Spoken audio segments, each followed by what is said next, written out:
Neville made quite the impact when he transitioned to the 205 Live division as the King of the Cruiserweights, quickly becoming Cruiserweight Champion. However, despite becoming the longest reigning Cruiserweight Champion in WWE, Neville grew frustrated with his creative direction. Losing the Cruiserweight title to Enzo Amore, of all people, didn't do him any favors either. If that wasn't already painful enough, You look terrible right now. Where is your crown? Oh yeah, that's right. It's on the shoulder of a real man. Neville was scheduled to lose his rematch with Enzo Amore on Raw, so he walked out before the show.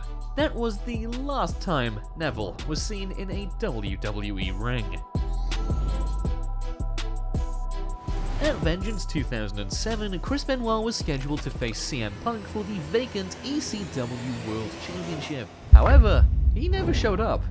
A couple days prior, Benoit no-showed some weekend WWE house shows, explaining that his family was ill with food poisoning, but the truth was far grimmer. Benoit's absence at Vengeance 2007 was because he murdered his own family, including his 7-year-old son, before taking his own life. It remains one of the darkest and most disturbing tragedies in the history of wrestling.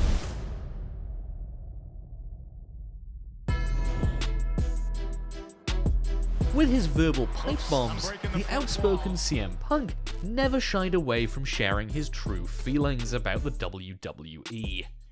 And I'd like to think that maybe this company will be better after Vince McMahon's dead.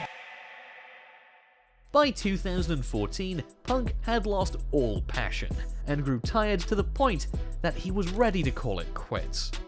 The Raw after the 2014 Royal Rumble, that's exactly what he did, telling Vince McMahon and Triple H that he was going home. Punk also failed to appear on the next SmackDown show, despite being advertised. After walking out, Punk never returned to a WWE ring again. Stone Cold Steve Austin was one of the WWE's biggest stars of the Attitude Era, but by 2002, he was burned out. Creative differences led to Austin airing his grievances online. But the final kicker for Austin came when he was told that he'd be losing a qualifier match on Raw to the up-and-coming Brock Lesnar. Outraged, Austin refused to show up. Didn't you walk out one time? Okay, you want to talk about that? All I know is you didn't want to do the job for me. It's kind of, hey. This could have been the last we ever saw of Stone Cold in the WWE, but thankfully, he managed to patch things up with Vince McMahon. On the May 16th, 2022 edition of Raw, the legit boss, Sasha Banks, legit walked out of the building with her tag team partner, Naomi, while the show was on air.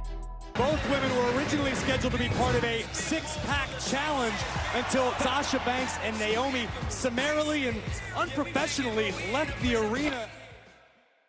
The WWE released an official statement which read, "They walked into WWE Head of Talent Relations, John Laurinaitis' office, with their suitcases in hand, placed their tag team champion belts on his desk and walked out." Sasha Banks and Naomi let us all down. The reason for this? They felt they weren't being respected enough as tag team champions. I can imagine Sasha's exit from the building went a little like this.